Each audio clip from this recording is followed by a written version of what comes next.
Uma boa noite a todos, que Jesus nos abençoe, os bons espíritos nos inspire e mais esse estudo que vamos realizar na nossa casa espírita, assistência aos necessitados de Diógenes de Medeiros, dando sequência ao estudo da obra Os Mensageiros.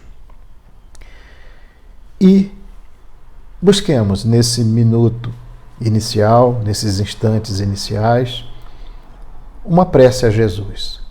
Vamos elevar o nosso pensamento a Jesus, nosso mestre e amigo, pedindo ao Senhor que possamos ser assistidos, intuídos, inspirados, para que o nosso estudo possa ser proveitoso, trazendo reflexões importantes em nossas vidas, buscando sempre o nosso aprimoramento, o desenvolvimento de virtudes, de qualidades, e assim trilhando os melhores caminhos da vida.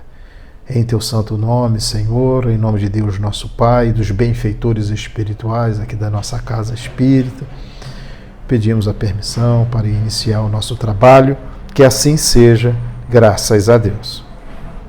Então, dando sequência à obra, estamos hoje no capítulo 8 e 9, capítulo 8º e 9, dessa segunda obra de André Luiz, que fala da vida no mundo espiritual. Gostamos sempre de fazer algumas observações sobre o título do livro e sobre o capítulo, né? Na realidade, Os Mensageiros, ela se desdobra em 3 partes distintas. A primeira parte ela vai do capítulo 1 ao 13. Fala sobre os testemunhos de médiuns desencarnados que, tendo partido do nosso lar com tarefas específicas, não conseguiram cumpri-las no retorno. Seus relatos são pungentes e esclarecedores. Então são 13 capítulos falando sobre esses testemunhos, as experiências, a vivência, como foi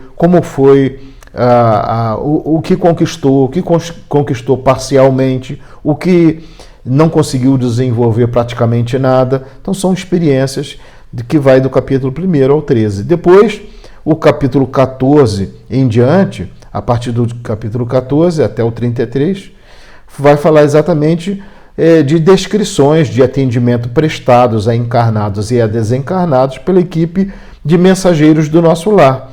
Então nós vamos entender como é que funciona, né, a partir do capítulo 14, todo esse trabalho da espiritualidade em benefício nosso, muitas das vezes a pessoa chega aqui na casa espírita buscando tratamento, buscando um apoio espiritual e nem sabe como funciona esse apoio, esse tratamento, e do capítulo 14 em diante tem todo um esclarecimento a respeito, né?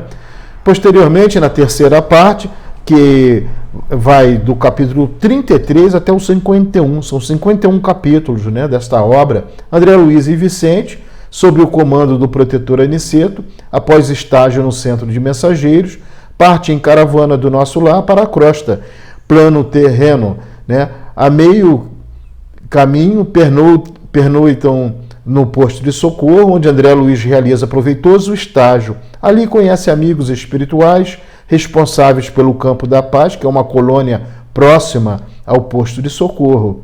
A seguir, os 3 se dirigem à crosta, onde permanecem por uma semana, num lar humilde, verdadeira oficina do nosso lar na Terra, participando de atendimentos a encarnados e a desencarnados, sobressaindo preciosos ensinamentos sobre reuniões mediúnicas, né? Então está aí as 3 partes que dividem o livro Os Mensageiros, né?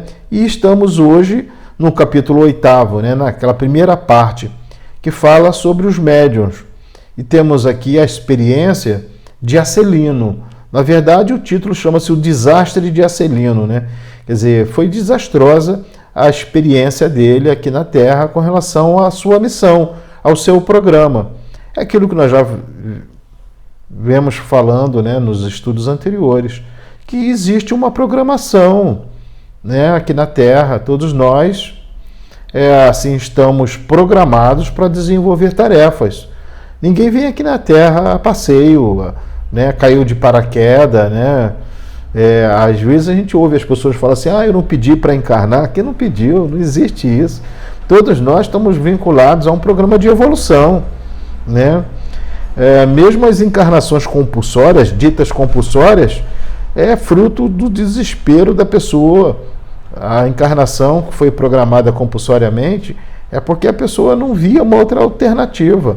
É como aquela criatura que não quer tomar uma vacina, uma injeção, e a dor vai aumentando, aumentando, aumentando. Chega uma hora que a pessoa implora, me dá essa vacina aí, que não tem jeito, não tem outra saída, né? Então ela se entrega àquele tratamento, né, que a princípio ela não queria, mas por não ver uma outra alternativa, então ela acaba aceitando. Isso chama-se reencarnação compulsória. Mas todos nós viemos para uma encarnação com uma programação, com um objetivo, né? Tem uma finalidade. Nós até costumamos já chamar de um curso chamado Terra, né? Eu gosto de falar dessa forma, que parece que fica um pouco mais claro, né? Mais transparente, né? A nossa estada aqui na Terra, a nossa incursão aqui na Terra, né? Nós encarnamos, passamos por fases, né? Fases importantes. A primeira fase da infância, depois vem a segunda infância, que é de 7 a 11 anos, depois vem a fase da adolescência, de 11, 12 a 18, depois a vida adulta e a terceira idade. Quer dizer, são fases de uma programação, né? Então, a Celino vai fazer um relato aqui da sua experiência, como é que foi, e nós vamos chegar a uma conclusão, né, que foi um desastre, né? Ele se programou tanto, se organizou tanto e acabou não conseguindo êxito. Nós vamos ver porquê de tudo isso, né? Então o capítulo inicia assim: ia dirigir-me a Otávio novamente, quando alguém se aproximou e falou ao ex-médium com voz forte, né? Então aí é o André Luiz, que estava no capítulo anterior, no capítulo 7º, falando sobre a queda de Otávio, né? Mas nesse momento alguém se aproximou e falou: não chore, meu caro, você não está desamparado. Além disso, pode contar com devotamento materno. Vivo em piores condições, mas não me faltam esperanças.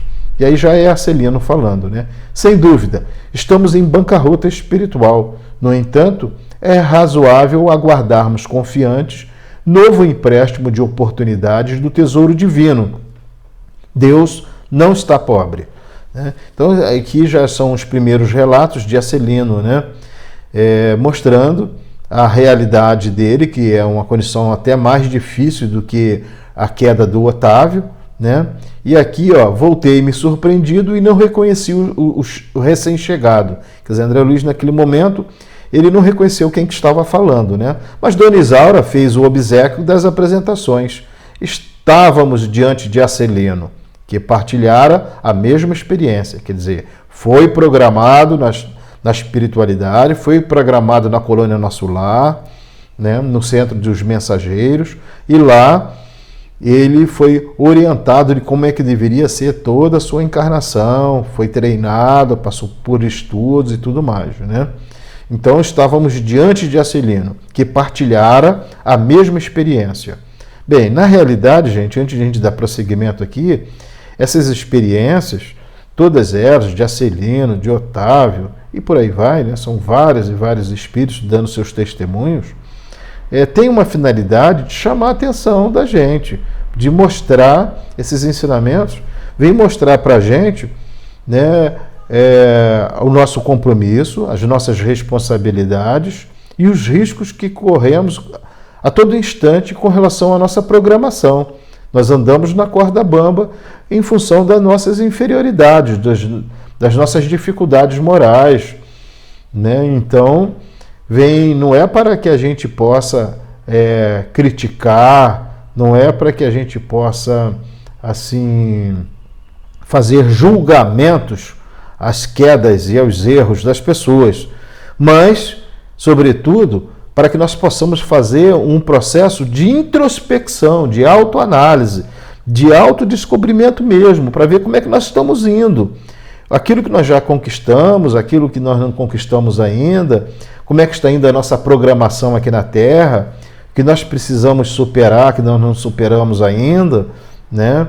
Qual é a tarefa que está se apresentando para a gente no momento? Será que nós estamos abraçando realmente com carinho, com atenção, com responsabilidade, com comprometimento? Será? Então, na realidade, o que nós vamos ler aqui, essa experiência de Arcelino, tem essa finalidade de a gente fazer uma comparação entre ele e a gente. O que nós estamos fazendo com os dons que recebemos, o que nós estamos fazendo com as oportunidades que estão na nossa frente. A oportunidade está aí, o trabalho está aí. O que nós estamos fazendo com tudo isso?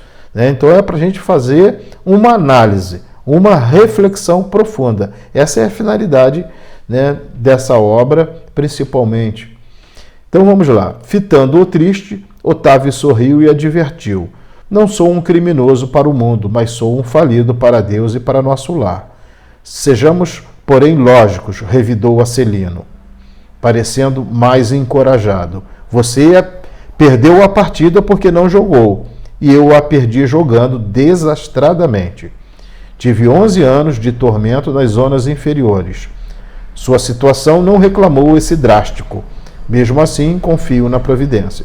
Então, Arcelino está aí fazendo um relato que, no caso de Otávio, ele perdeu a partida porque não jogou. Quer dizer, ele veio com mediunidade, ele veio com todo o potencial mediúnico, com todas as condições, com todo o treinamento, e não se dedicou ao trabalho da mediunidade, não aceitou a programação quando estava aqui e se perdeu nos encantamentos do materialismo, nas ilusões do mundo material, né? Nas cantilenas, né? Nos cantos de sereia que surgem a todo momento. Às vezes a gente pensa que isso só acontece com o outro, acontece com a gente também, né? Os cantos de sereia. A pessoa está toda programada, tudo certinho para iniciar um trabalho espiritual, um trabalho já tem o seu próprio trabalho material, já tem o seu ganha-pão, está tudo estabilizado, tem onde morar, tem o que comer, tem o que vestir, está tudo bem organizado na vida, o trabalho espiritual se apresenta, a mediunidade surge, ou um trabalho de doutrinação ou de exposição, está tudo programado, chegou a hora, chegou o momento. Aí, de repente, vem um convite para fazer uma faculdade, vem um convite para fazer um passeio, uma viagem, uma mudança de cidade, uma mudança de... São os cantos de sereia que vão surgindo. Quer dizer, a pessoa não precisava mais aquela viagem ou daquela mudança de cidade. Ela talvez não precisasse mais daquela faculdade, né? E de repente ela se encanta, vem um encantamento, uma ilusão. Depois vem o desencantamento e a desilusão, porque aquilo não estava no programa da pessoa, não estava para ela, né? E muitas das vezes ela vai iniciar aquela faculdade e não vai nem terminar, aquilo foi só para que ela saísse do roteiro, da programação. Às vezes ela vai mudar de cidade e daqui a pouco ela desiste e quer voltar, e quando volta já não dá mais para dar sequência naquele trabalho espiritual. Isso é o que a gente chama de canto de sereia, né? Então, vamos ver a experiência aqui de Arcelino, né? Nesse instante, interveio o Vicente acrescentando: cada um de nós tem a experiência que lhe é própria. Nem todos ganham nas provas terrestres. E voltando-se de modo especial para mim, aduziu: quantos de nós, os médicos, perdemos lamentavelmente na luta? Depois de concordar, trazendo à baila o meu próprio caso, objetei: seria, porém, muitíssimo interessante conhecer a experiência de Arcelino. Teria sofrido o mesmo acidente de Otávio? Creio, de grande aproveitamento, penetrar essas lições. No mundo, não compreendia bem o que fossem tarefas espirituais, mas aqui a nossa visão se modifica. Há que cogitar do nosso futuro eterno. Então, aí André Luiz fazendo algumas observações, uns pensamentos, né?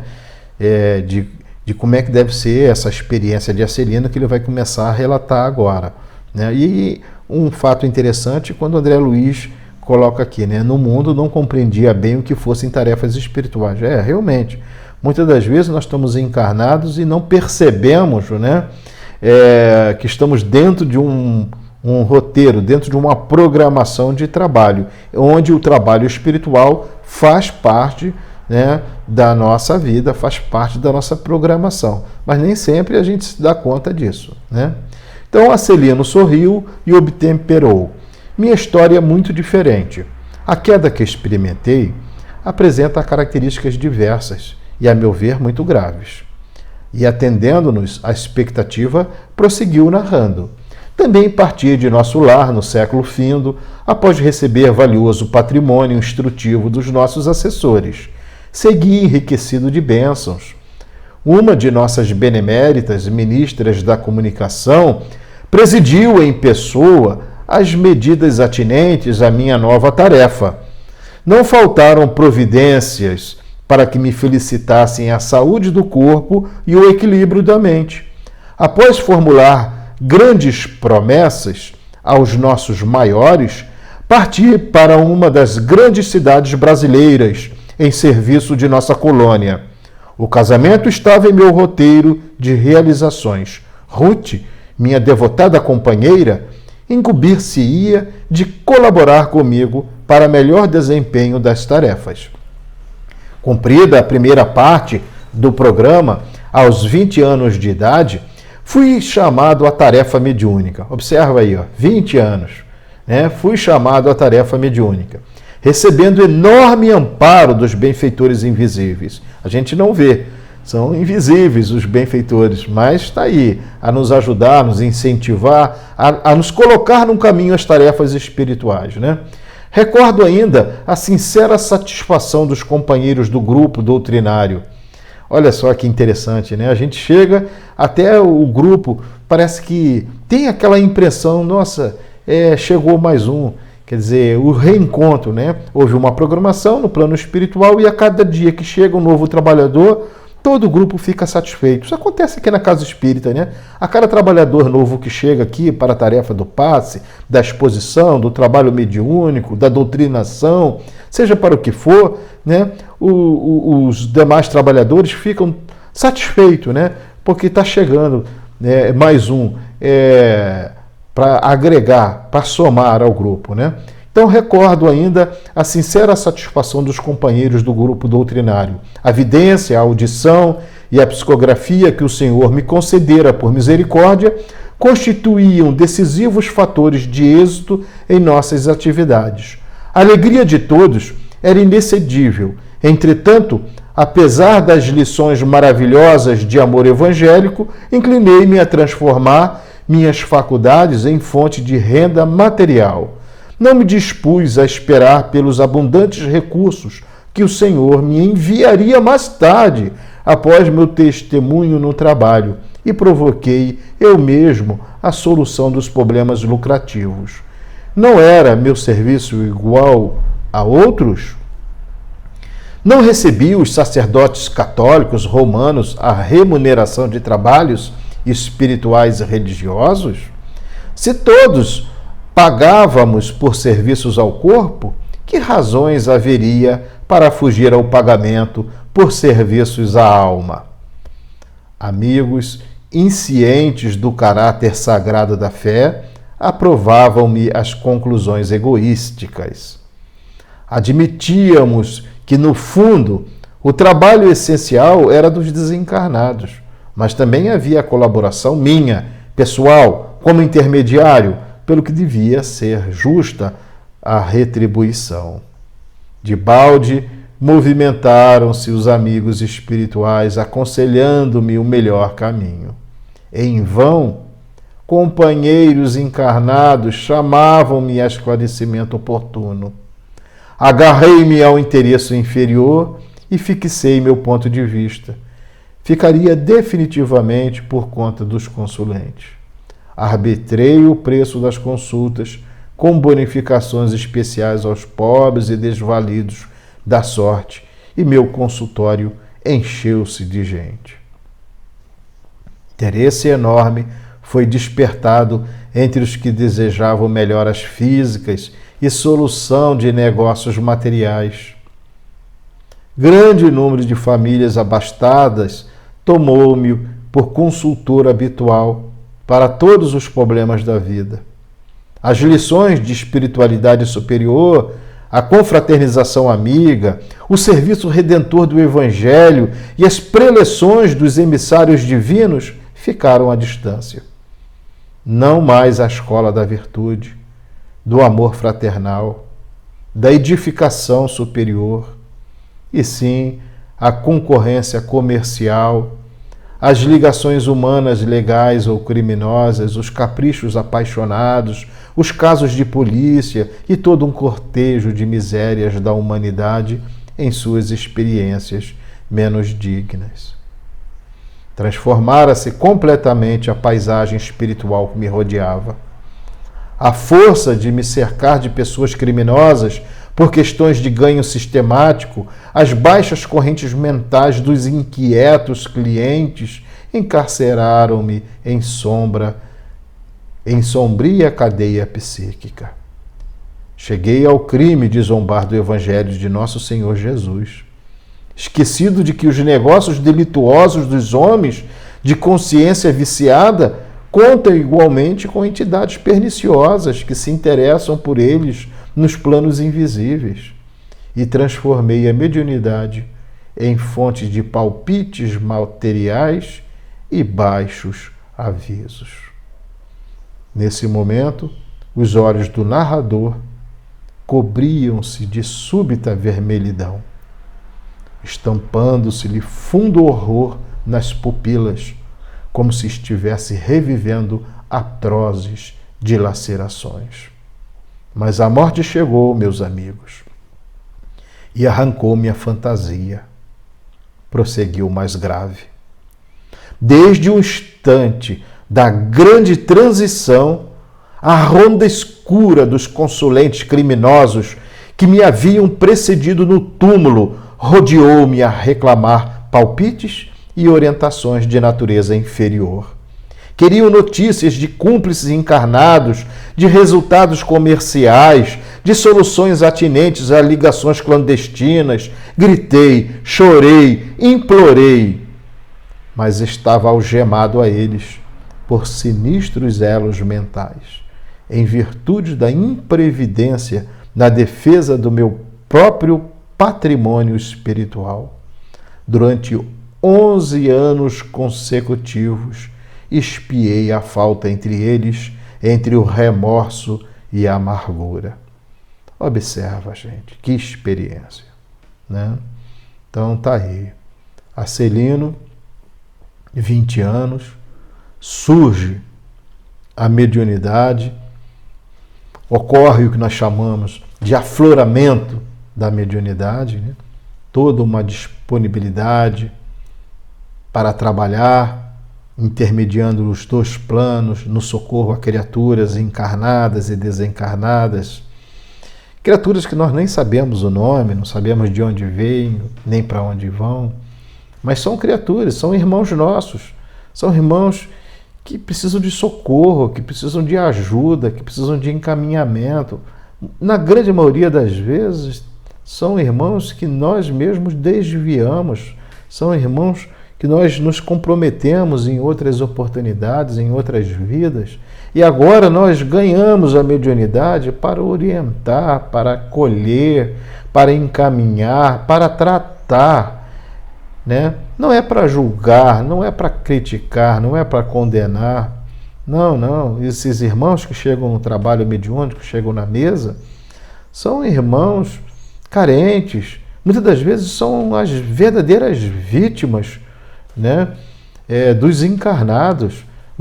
Eles são chamados de obsessores, mas na grande maioria das vezes eles sofreram muito nas mãos dos encarnados e agora estão aí num processo de vingança, de sofrimento, né? Então o médium ele vem com essa capacidade, mas para servir, para ser útil, para encaminhar, não vem para ganhar, né, para ser remunerado. Dentro da casa espírita, nós não devemos, né, aceitar de maneira nenhuma qualquer tipo de pagamento que seja. Não devemos aceitar nenhum muito obrigado, nós não tem porquê. Não, nós somos meros instrumentos. Ganhamos a mediunidade, ganhamos essas oportunidades de trabalho para servir, para resgate de dívidas, de débitos nossos. É a forma de a gente pagar as contas. Chegou o momento, ganhamos essa oportunidade de quitar nossos débitos, as nossas dívidas, as nossas contas do passado. Então não tem porquê aceitarmos nenhuma gratificação, nenhuma bonificação. Eu costumo dizer que nós não devemos aceitar nenhum muito obrigado. Não, vamos agradecer a Deus, a Jesus, aos bons espíritos. Nós não temos, né? Na realidade, a grande realidade é que todos nós, trabalhadores da Casa Espírita, não estamos no trabalho por nossos méritos, não. Nós estamos no trabalho porque é o nosso remédio, é o remédio que nós precisamos para curar os nossos males. Não estamos porque temos grandes virtudes, grandes qualidades morais. Não. Nós estamos aqui, né, nesse trabalho porque esse é o melhor remédio, esse é o melhor tratamento. Então, quando há uma orientação espiritual para desenvolvermos uma tarefa, seja no campo da exposição, no campo do passe, do trabalho de magnetização, no trabalho de orientação às pessoas, a encarnados, a desencarnados, na realidade, né, isso é uma forma, através do trabalho, através do serviço no bem, é uma forma de a gente ir curando as nossas mazelas e quitando as nossas contas. Né? Então, por que nós vamos receber? Não temos que receber nada. Não temos que estar muito atento com tudo isso. Aqui na Casa Espírita ocorre isso. Às vezes a pessoa chega aqui e quer dar um presente para a gente, né? Em função de um benefício que ela recebeu. Nós que trabalhamos aqui no atendimento fraterno, né? A pessoa chega aqui e quer oferecer as coisas. E aí nós temos, não, vamos encaminhar isso aí para as famílias carentes, vamos encaminhar isso. Né? Outra vez chegou uma pessoa aqui com um talão de cheque, né? Que no final do tratamento ela queria pagar o benefício. Né? Não, a casa não tem que receber nada disso. Como é que nós vamos passar esse cheque para os espíritos? Não tem sentido uma coisa dessa. Né? Como é que não? Foi a espiritualidade que trabalhou, foi tudo. Todo o trabalho é dos irmãos espirituais. Nós somos aqui meros instrumentos. Não temos que receber nada. Nosso irmão Chico Xavier, ele foi muito envolvido com essas questões, né? E ele sempre passou para frente toda a doação. Ele recebia muitas doações, mas ele não ficava nada para ele, tudo passava para frente, para quem precisava, para os necessitados, para os desesperados, para os aflitos. Né? Não tem sentido uma coisa dessa. Né? E nós temos que ficar atentos porque às vezes vem esses presentes de forma sutil. Nós chegamos numa repartição pública lá, as pessoas querem passar a gente na frente, né? Isso ocorre com o trabalhador, porque chega lá numa loja na cidade, chega numa repartição pública qualquer, né? Reconhece que é um trabalhador espírita, que é um passista, que é um médium, que é um expositor, que é um dirigente, chega ali e quer naturalmente fazer uma média, né? Com esse trabalhador espírita, oferecendo, às vezes, assim, o privilégio de passar na frente de alguém, né, de algum agrado que possa fazer. Nós temos que estar muito atentos com isso e não aceitar uma coisa dessa. Né? Que isso, de uma forma indireta, inconsciente, mas é uma maneira da pessoa pagar algum benefício que recebeu aqui na casa, né? O benefício de ter ouvido uma palestra, ou de ter recebido um passe, uma orientação na sala de atendimento fraterno. Então nós temos que estar atento, muito atento com isso e não aceitar esse tipo de coisa. Né? Isso até é antiético, né? Uma coisa dessa. E está aí a experiência de Acelino, né? Mostrando o que ele passou. Ele ficou tentado não estava empregado ainda, então ele viu a mediunidade um meio dele ganhar dinheiro. Mal sabia ele que já estava na programação da espiritualidade o momento certo dele ser assim contemplado, né, com um trabalho digno, onde ele iria poder se sustentar, estava tudo muito bem organizado. Mas ele se apressou, né, e se envolveu com essa questão, né, esqueceu aquele capítulo do Evangelho, né, dai de graça o que de graça recebeste, e se envolveu nessa confusão toda aí. Por isso que é um verdadeiro desastre, né? Então Arcelino, nesse momento, calou-se, parecendo mais comovido em vista das lágrimas abundantes. Fundamentalmente sensibilizado, Vicente considerou: que é isso? Não se atormente assim. Você não cometeu assassínio, nem alimentou a intenção deliberada de espalhar o mal. A meu ver, você enganou-se também, como tantos de nós. Arcelino, porém, enxugou o pranto e respondeu: não fui homicida, nem ladrão vulgar.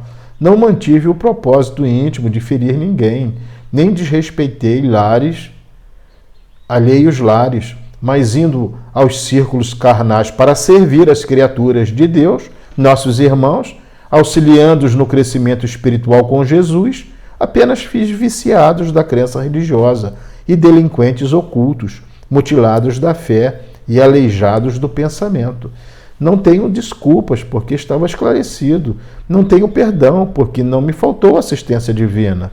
E depois de longa pausa, concluiu gravemente: podem avaliar a extensão da minha culpa?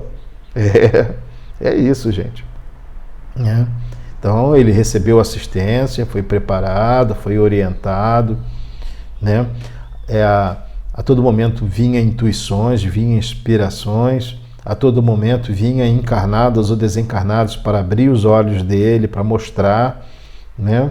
E ele não entendeu, não compreendeu e se perdeu nas ilusões da matéria, do mundo material, né? Então, uma experiência que serve para todos nós, para que a gente fique bastante atento, né? A casa espírita, ela tem que estar assim muito consciente, né, das tarefas, das suas responsabilidades, né? Na casa espírita não se pede nada, nada a ninguém, não se pede nada. Na casa espírita não se cobra nada, né? Não se negocia passe, tratamento, de maneira alguma, né? Na casa espírita é tudo gratuito, tem que ser tudo gratuito. Ah, mas como é que a casa se mantém? Bem, quem deseja vai, faz a sua contribuição, chega lá, procura, eu gostaria de pagar aí, ajudar na conta de luz, ajudar na conta de água, tudo bem. Não sei, se a pessoa quiser fazer, ela pode, um grupo de pessoas se reúne, alguns trabalhadores, e vai, paga as contas da casa espírita. Mas na casa espírita pedir dinheiro, nem pensar numa coisa dessa, nem pensar, né? Então a gente vê muitas casas aí, faixa pedindo colaboração, pedindo arroz, feijão, nada, não temos que pedir nada disso não. Quem quiser doar, doa. A pessoa chega voluntariamente, a senhora está aqui, ó, eu desejo doar essa quantidade de cesta básica, ou quero doar essas roupas, ou doar esse material, esse móvel para pessoas carentes. E a casa espírita pode passar isso para frente, né? Mas sem essa questão, sem essa ideia de cobrança, de pagamento de conta, não. Isso não pode acontecer, né? Então, é muito importante que a gente entenda isso. A casa espírita não pode pedir nada a ninguém. Pedir não pode. Fazer cobrança não pode, né? Agora, se a pessoa faz uma doação para os carentes, os aflitos, miseráveis, bem, aí é uma outra questão, é desejo dela, né? E a gente não pode assim rejeitar em função de que tem pessoas que precisam de socorro, precisam de ajuda, e a gente passa para frente, mas sem essa intenção de cobrança, de pagamento, jamais, né? Isso é uma questão difícil, complexa. A gente lida com isso aqui na casa constantemente, tem que ficar muito atento, né? A casa espírita tem que estar atento, bastante atento a todos esses detalhes, né? Até mesmo quando chega na casa espírita uma pessoa de posição na sociedade, o cuidado de a gente atender ela da mesma forma que a gente atende o miserável, o aflito, né? Aquele pobre, aquela criatura com dificuldades materiais. A gente tem que estar muito atento, porque a gente, não ficando atento, começa a endeusar criaturas, a estender o tapete vermelho, né?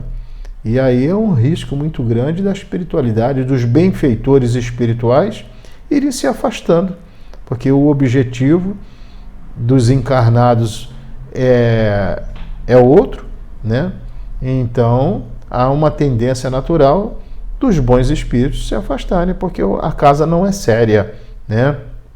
Então isso aí é uma responsabilidade muito grande da diretoria da casa, dos trabalhadores da casa de uma maneira geral, né? Mas vamos em frente. Aqui o capítulo 9 é ouvindo impressões, né? Então nós vamos ouvir outras impressões, quer dizer, outros médios, outras experiências.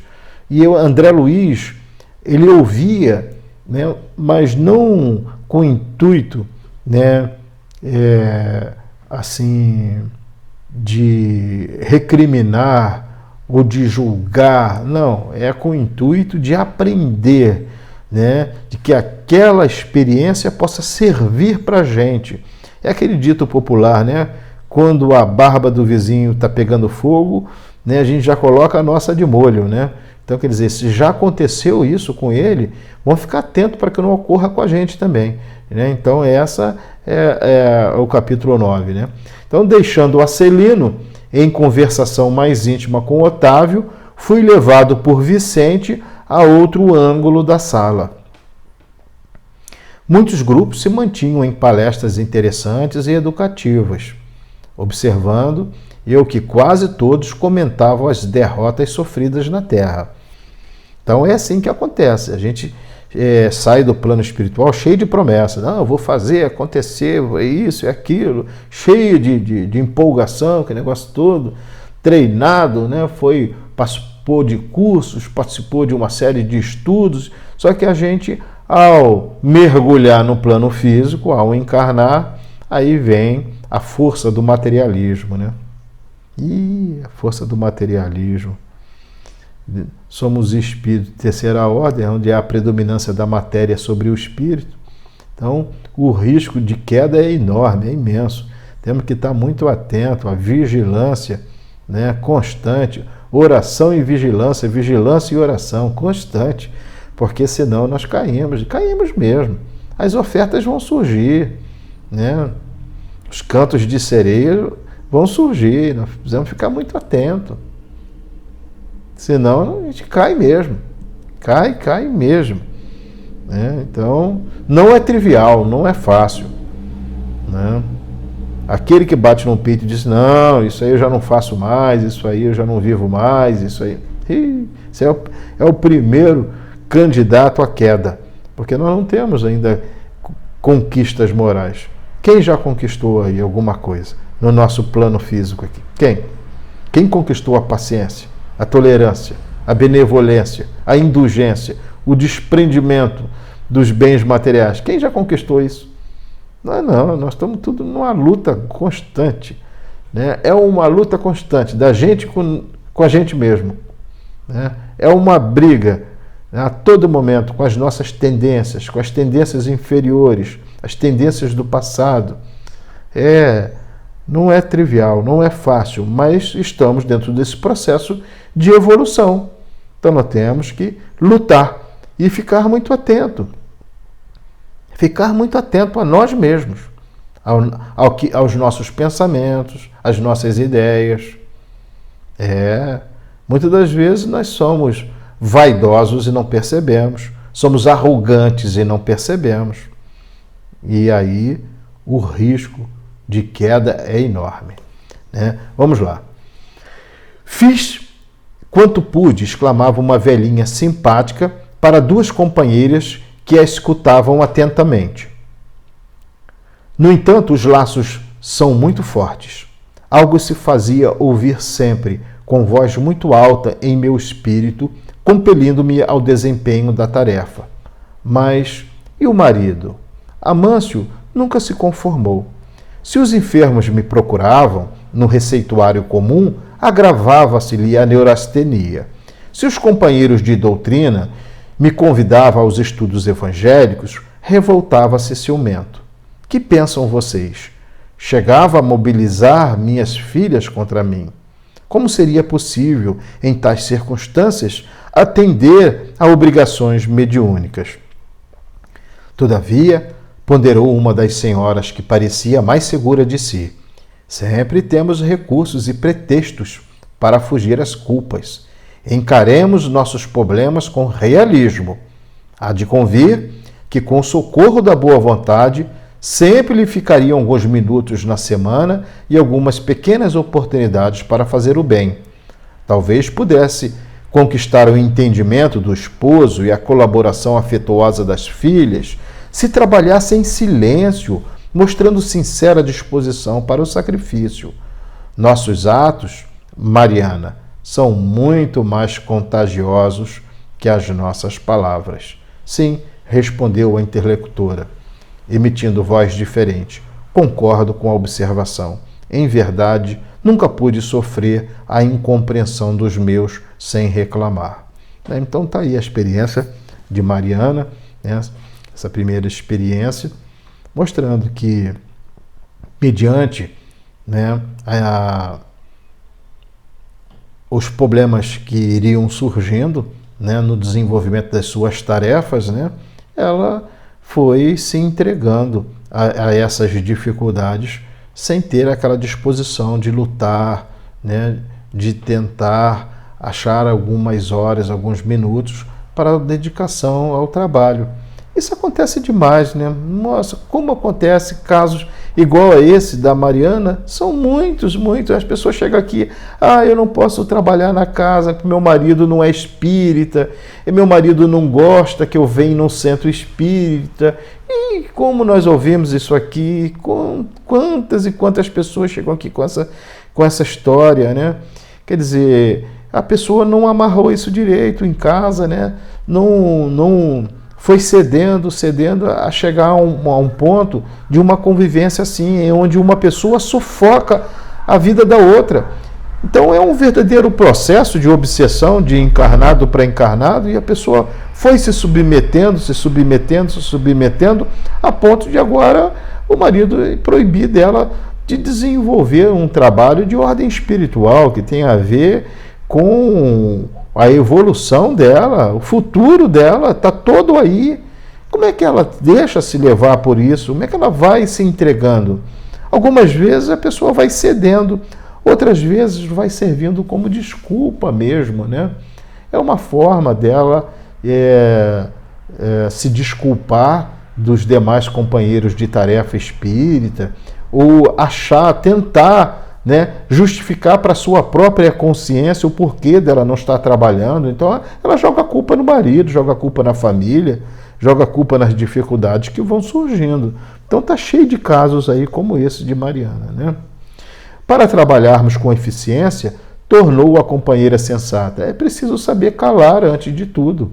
Teríamos atendido perfeitamente aos nossos deveres se tivéssemos usado todas as receitas de obediência e otimismo que fornecemos aos outros. Aconselhar é sempre útil, mas aconselhar excessivamente pode traduzir esquecimento de nossas obrigações. Assim digo, porque meu caso, a bem dizer, é muito semelhante ao seu. Aí já é uma outra experiência ali. Vamos ver essa outra experiência. Fomos ao círculo carnal para construir com Jesus, mas caímos na tolice de acreditar que andávamos pela terra para discutir nossos caprichos. Não executei minha tarefa mediúnica, em virtude da irritação que me dominou, dada a indiferença dos meus familiares pelos serviços espirituais. Nossos instrutores aqui muito me recomendaram antes que, para bem ensinar, é necessário exemplificar melhor. Entretanto, por minha desventura, tudo esqueci no trabalho temporário da terra. Se meu marido fazia ponderações, eu criava refutações. Não suportava qualquer parecer contrário ao meu ponto de vista em matéria de crença, incapaz de perceber a vaidade e a tolice dos meus gestos. Das reflexões nasceu minha perda última, na qual agravei de muito as responsabilidades. Quase mensalmente, Joaquim e eu nos empenhávamos em discussões e não trocávamos apenas os insultos contundentes, mas também os fluidos venenosos segregados por nossa mente rebelde e enfermiça. Entre os conflitos e suas consequências, passei o tempo inutilizada para qualquer trabalho de elevação espiritual.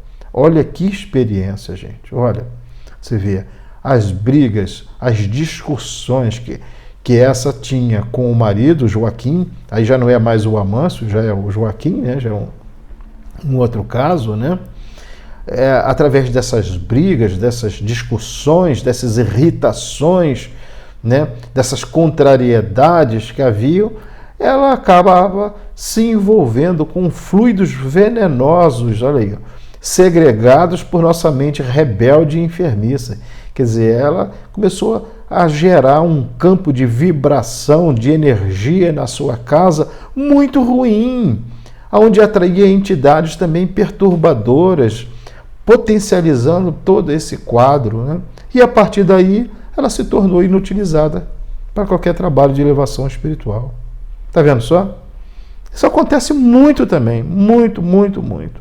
É a pessoa que é portadora de mediunidade, ela tem o dom da mediunidade, tem a flexibilidade mediúnica, várias flexibilidades para psicografia, para psicofonia, para vidência, uma série de flexibilidades, mas ela se torna improdutiva nos trabalhos, ela se torna inutilizada nos trabalhos, ela está no trabalho, mas está inutilizada. Por quê? Por que os espíritos não conseguem trabalhar com essa pessoa? Porque ela está envolvida com fluidos perniciosos da rebeldia, da maledicência, da fofoca. A pessoa que se entrega a esse tipo de coisa, de querer saber da vida dos outros, no sentido de julgar, de criticar e tudo mais, então o que acontece? Ela se envolve com energias, ela perde o tempo dela, ela perde todas as oportunidades envolvidas nessas questões, e aí ela se torna inútil para o trabalho. Vai trabalhar no passe, não tem condições. Ela é assim, até isolada pela equipe espiritual, né? Acaba não havendo doação das suas energias positivas em benefício das pessoas. Ela vai trabalhar no trabalho mediúnico, ela se torna improdutiva, não tem condições, né? Em função disso, olha essa experiência aí. Há um caso importante para a gente avaliar. Então, nesse instante, chamou-me Vicente para apresentar a um amigo. Quer dizer, aí já entra um outro caso. Ao nosso lado, outro grupo de senhoras conversava animadamente.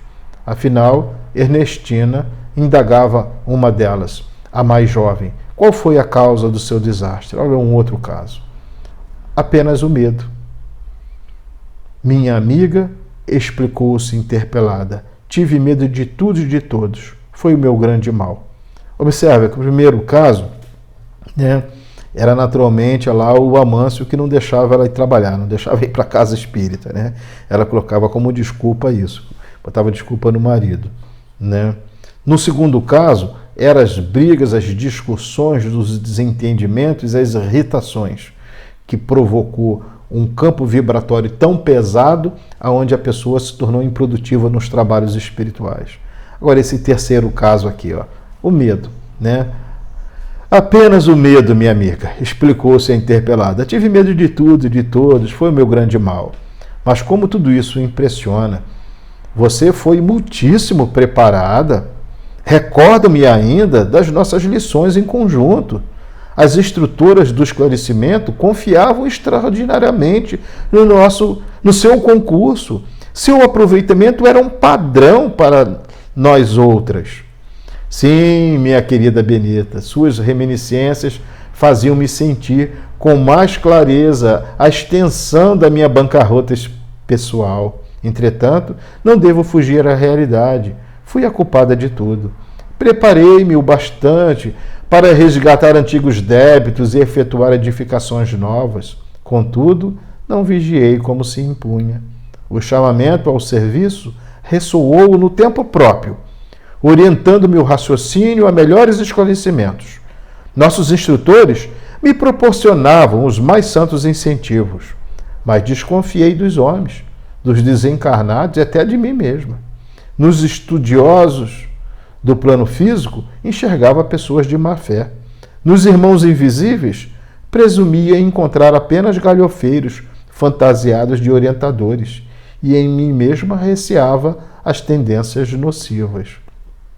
Olha só, aquelas pessoas que desconfiam das orientações dos espíritos, desconfia dos trabalhos espirituais, desconfia dos trabalhos até dos encarnados, ficam fazendo julgamentos, né, aos trabalhos dos companheiros da casa espírita. Olha só, olha o que dá, né? Muitos amigos tinham-me em conta de virtuosa pelo rigorismo das minhas exigências. Todavia, no fundo, eu não passava de uma enferma voluntária carregada de aflições inúteis. Foi uma grande infantilidade da sua parte, retrucou a outra. Você olvidou que na esfera carnal o maior interesse da alma é a realização de algo útil para o bem de todos, com vistas ao infinito e à eternidade. Nesse mistério é indispensável contar com o assédio de todos os elementos contrários. Ironias da ignorância, ataques da insensatez, sugestões inferiores da nossa própria animalidade surgirão com certeza no caminho de todo trabalhador fiel. São circunstâncias lógicas e fatais do serviço, porque não vamos ao mundo físico para descanso injustificável, mas para lutar pela nossa melhoria, a despeito de todo impedimento fortuito. Compreendo agora, disse a outra. Todavia, o receio das mistificações prejudicou minha bela oportunidade. Minha amiga, tornou a interlocutora, é tarde para lamentar. Tanto tememos as mistificações que acabamos por mistificar os serviços do Cristo. Eu ouvi a palestra com interesse, mas o companheiro levou-me diante de novas apresentações. Então, antes dessas novas apresentações, né, que André Luiz vai passar, né, vamos ver o que ocorreu com essa irmã, né? Então, quer dizer, ela tinha medo, receio de mistificação, ela tinha receio de tudo, tinha medo de tudo, né? E fazia julgamentos e tudo mais, aquele negócio todo.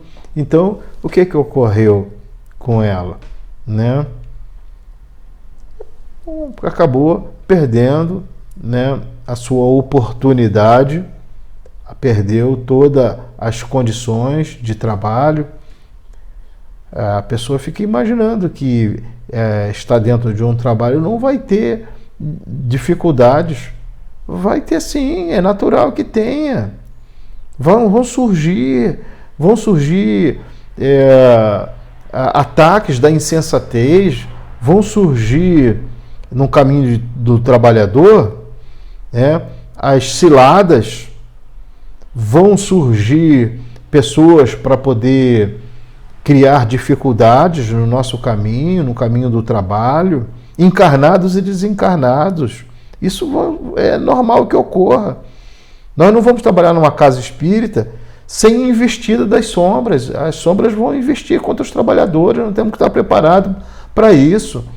Ora vai vir aquela ideia de deserção, ora vai vir aquela ideia de desconfiança, de descrença, ora vão surgir ideias aí, né, mirabolantes de mudar a maneira de se trabalhar, de se organizar os trabalhos, quer dizer, tudo isso, gente, vão surgir, né?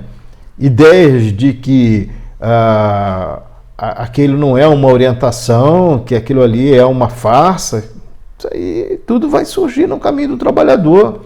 Nós temos que estar preparados para isso, nós não podemos desconsiderar, porque isso são testes, né? Na verdade, são verdadeiros testes, está dentro de um programa de desenvolvimento de valores, dentro de cada um de nós. Eu sempre costumo dizer, né, como é que nós vamos desenvolver a paciência se não tiver um irmão difícil para que a gente possa desenvolver essa paciência?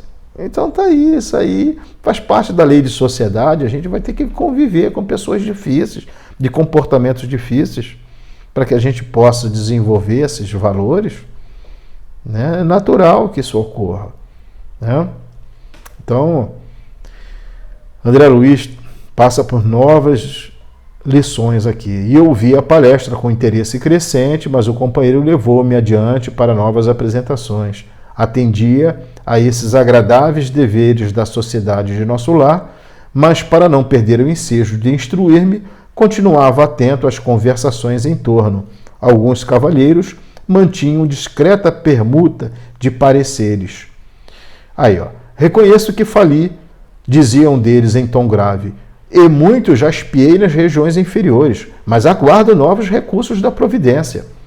Faltou-lhe, porém, bastante orientação para o caminho? Perguntava um companheiro. Explico-me, esclareceu o primeiro. Faltou-me o amparo da esposa. Enquanto a tive a meu lado, verificava-se profundo equilíbrio em minhas forças psíquicas. A companheira dela, sempre que eu pudesse explicar, compensava-me todo o gasto de energia mediúnica. Minha noção de balanço estava nas mãos da minha querida Adélia. Esqueci-me, porém, de que o bom servo deve estar preparado para o serviço do Senhor em qualquer circunstância. Não aprendi a ciência da conformação e nem me resignei a percorrer sozinho as estradas humanas. Quando me senti sem a dedicada companheira, arrebatada pela morte, amedrontei-me por sentir-me em desequilíbrio e erradamente procurei substituí-la e fui acidentado. Extremamente ligada a entidades malfazejas, minha segunda mulher, com seus desvarios, arrastou-me a perversões sexuais de que nunca me supusera capaz. Voltei insensivelmente ao convívio de criaturas perversas e, tendo começado bem, acabei mal. Meus desastres foram enormes. Entretanto, embora reconheça minha deficiência, entendo ainda hoje que o triunfo, mesmo no futuro, ser-me-á muito difícil sem a companheira bem-amada. Tornara-se a palestra sumamente interessante.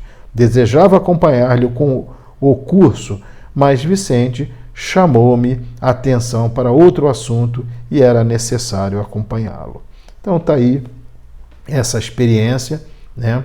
Essa última experiência, aonde ele estava indo bem, estava casado, né?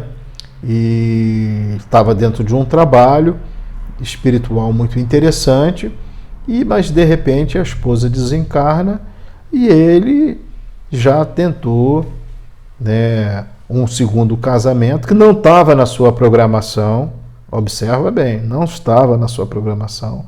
Insistiu, forçou uma barra, acabou se ligando a uma criatura bastante perturbada, que ela estava ligada a entidades malfazejas, entidades ligadas às perversões sexuais, e aí ele, pelas suas tendências também de outras vidas, acabou se entregando a essas questões e se perdeu totalmente na sua programação. Isso também acontece muito por aí, né?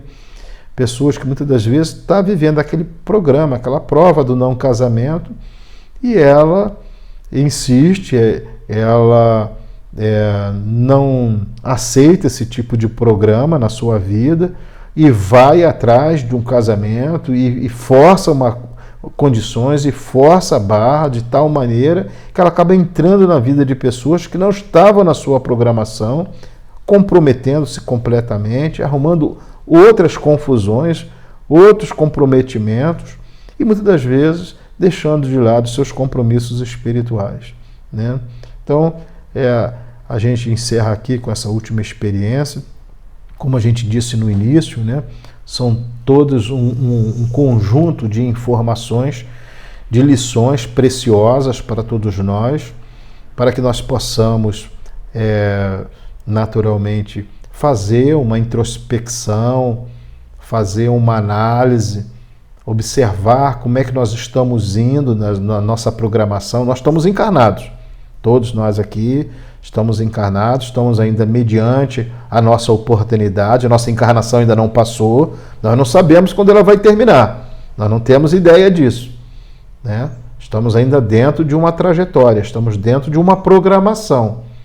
Pode ser daqui a alguns instantes, alguns segundos, alguns minutos, algumas horas, alguns dias, alguns meses, ou ainda alguns anos. Mas vai chegar o fim. Vai chegar o momento do retorno à vida espiritual, onde nós vamos nos deparar com a nossa própria realidade. E haverá o balanço também daquilo que nós conquistamos, daquilo que nós fazemos, daquilo que nós adiamos, daquilo que nós não fizemos, daquilo que nós fizemos mal feito, né? Tudo isso, naturalmente, vai fazer parte, né, do nosso balanço. Então nós vamos ter um capítulo ainda aí nesse livro nosso, né? Nós estamos montando, dentro dessa experiência. E como nós estamos vivendo ainda essa oportunidade, vamos lutar, vamos fazer de tudo, né? Vamos dar toda a força, todo o gás, toda a disposição para que a gente possa desempenhar as nossas tarefas, né? Sabemos que ainda é uma questão de uma luta muito grande, uma luta mesmo da gente com as nossas tendências, todos nós temos tendências ainda que nós não vencemos, todos temos, né? Tendências das mais variadas, carregamos ainda uma série de questões e a gente tem que ir vencendo passo a passo, tentando, se esforçando, né? Reduzindo muitas questões, né? Para que a gente possa ir melhorando, né? Dando os passos. A natureza não dá salto, nós não vamos nos tornar anjos de uma hora para outra. Não, não é por aí, né? Mas nós temos que lutar diariamente, constantemente e procurar fazer o melhor, abraçar as oportunidades que surgem, né? Surge uma oportunidade de serviço, de trabalho no bem, vamos abraçar, vamos desenvolver essa tarefa, né? Sim, às vezes é com sacrifício. A renúncia ainda vai fazer parte dos nossos caminhos por muito e muito tempo. Vai chegar uma hora que não haverá mais renúncia. A gente vai viver o bem pelo bem e não tem mais... Porque renunciar é abrir mão de algo em função de uma outra questão. Então a gente já não vai estar mais, né, vivendo essa questão de abrir mão de algo que é prazeroso para a gente. A gente vai fazer o bem com todo o prazer, com todo o amor. Então esse será o foco das nossas atenções. Então nós vamos viver o bem pelo bem. Então agradeço muito a atenção de todos, agradeço muito a oportunidade que a assistência aos necessitados de Diógenes de Medeiros nos concede de trabalho, mesmo com as nossas limitações, com as nossas fraquezas, com as nossas dificuldades, a espiritualidade desta casa nos concede essa oportunidade de serviço. Agradeço imensamente. E vamos à nossa prece de encerramento, que é uma prece agora de agradecimento. Agradecimento pela inspiração, pelas intuições, por esses momentos, e que possamos nos fortalecer, Senhor Jesus, cada vez mais, sempre no sentido do bem e do amor ao próximo. Em teu santo nome, Senhor, em nome de Deus, nosso Pai e dos benfeitores amigos, encerramos o nosso estudo, que assim seja, graças a Deus. Muita paz a todos.